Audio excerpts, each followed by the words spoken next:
9 महीने बाद धरती पर लौट रही सुनीता विलियम्स। पीएम मोदी ने लिखा पत्र, सुनीता विलियम्स को भारत आने का न्योता दिया, कहा आप हमारे दिल के बहुत करीब हैं। सुनीता विलियम्स को लिखे पत्र में पीएम ने कहा, हमें आप और आपके काम पर गर्व, आपकी उपलब्धियों पर भारतीय गर्व करते हैं। महाकुंभ पर लोकसभा में पीएम मोदी का संबोधन, कहा महाकुंभ के आयोजन का महाप्रयास सफल रहा, देश की सामूहिक चेतना का नतीजा देखा।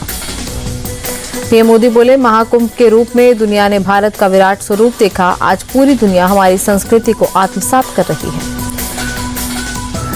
प्रधानमंत्री बोले, महाकुंभ में जागृत होते देश का प्रतिबिंब दिखा, लोग मैं नहीं हम की भावना से जुड़े।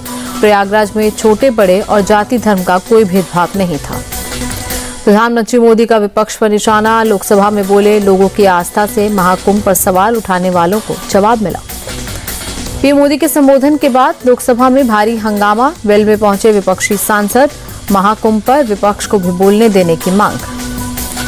कुंभ पर लोकसभा में पीएम मोदी के भाषण पर बोले राहुल गांधी, कहा कुंभ में जिनकी मृत्यु हुई उनको पीएम ने श्रद्धांजलि नहीं दी, नेता प्रतिपक्ष को बोलने का मौका भी नहीं दिया। प्रियंका गांधी बोली, नेता प्रतिपक्ष होने के नाते राहुल गांधी को भी लोकसभा में बोलने का मौका मिलना चाहिए था, विपक्ष के बोलने से सरकार को आपत्ति नहीं होनी चाहिए। दिल्ली में रायसीना डायलॉग में बोले विदेश मंत्री एस जयशंकर, हमें एक अंतर्राष्ट्रीय व्यवस्था की जरूरत, ठीक वैसे ही जैसे हमें एक घरेलू व्यवस्था की जरूरत। लोकसभा अध्यक्ष ओम बिरला ने दिल्ली विधानसभा के 2 दिवसीय ओरिएंटेशन कार्यक्रम का उद्घाटन किया। दिल्ली विधानसभा अध्यक्ष विजेंद्र गुप्ता और सीएम रेखा गुप्ता रही मौजूद। नागपुर हिंसा पर महाराष्ट्र विधानसभा में सीएम फडणवीस का बयान, कहा धार्मिक सामग्री वाली चीजें जलाने की फैलाई गई अफवाह, ये सुनियोजित हमला लगता है। देवेंद्र फडणवीस ने कहा, पुलिस पर हमले बर्दाश्त नहीं किए जाएंगे, सख्त कार्रवाई की जाएगी। सीएम फडणवीस का बयान, कहा छावा फिल्म ने औरंगजेब के खिलाफ लोगों का गुस्सा भड़का दिया, फिर भी सभी को महाराष्ट्र में शांति बनाए रखनी चाहिए। सीएम देवेंद्र फडणवीस ने घायल डीसीपी से की बात, वीडियो कॉल पर जख्मी डीसीपी का हालचाल जाना। नागपुर हिंसा को महाराष्ट्र के डिप्टी सीएम एकनाथ शिंदे ने बताया साजिश, कहा पूरी प्लानिंग के तहत एक गुट ने किया हमला। शिंदे ने कहा, औरंगजेब की कब्र कलंक की तरह, औरंगजेब संत नहीं क्रूर शासक था, उसका समर्थन देशद्रोह। एकनाथ शिंदे ने कहा, अस्पताल में लगी भगवान की तस्वीरों को भी जलाया गया, दंगाइयों को बख्शा नहीं जाएगा। महाराष्ट्र के गृह राज्य मंत्री योगेश कदम का बयान, कहा हिंसा के मूल कारणों की जांच करेगी सरकार। दोपहर बाद सारा विवाद खत्म हो गया था, 5-6 घंटे बाद नागपुर में हुआ बवाल। दंगा प्रभावित इलाकों के चश्मदीदों का दावा, दंगाइयों ने पेट्रोल बम से किया हमला, पत्थर इकट्ठा करके लाए थे दंगाई।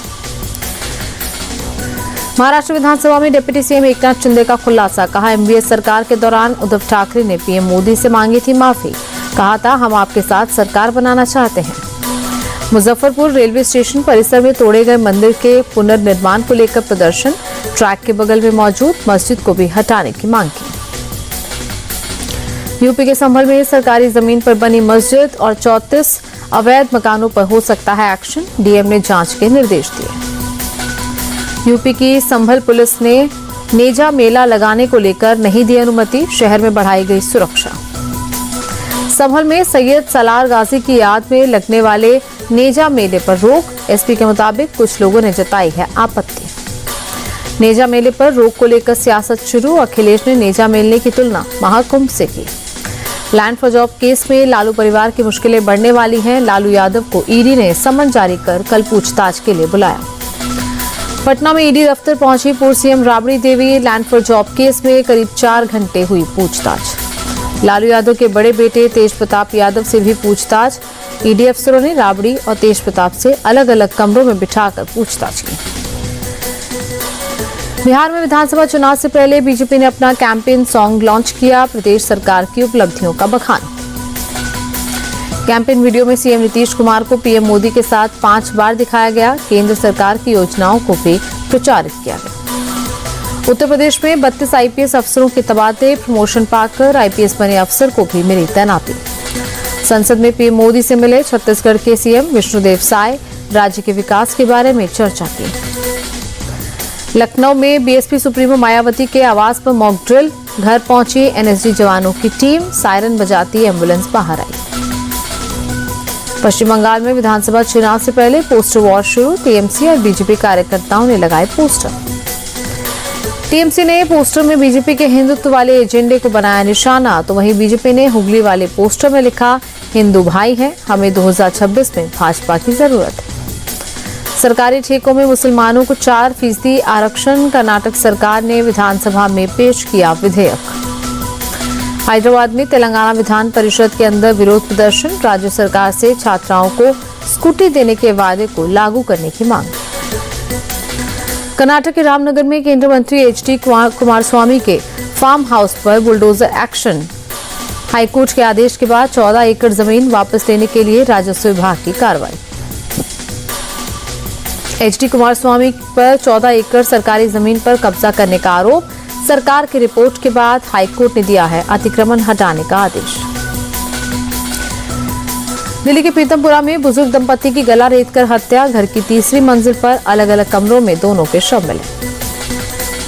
पुलिस को 2 से 3 दिन पहले हत्या का शक, वारदात के बाद नौकर घर से फरार, आरोपी की तलाश में जुटी पुलिस। पंजाब में नशा तस्करों के खिलाफ ताबड़तोड़ एक्शन जारी, अब सीएम भगवंत मान के गृह जिले संगरूर में 2 नशा तस्करों के घर पर चला बुलडोजर।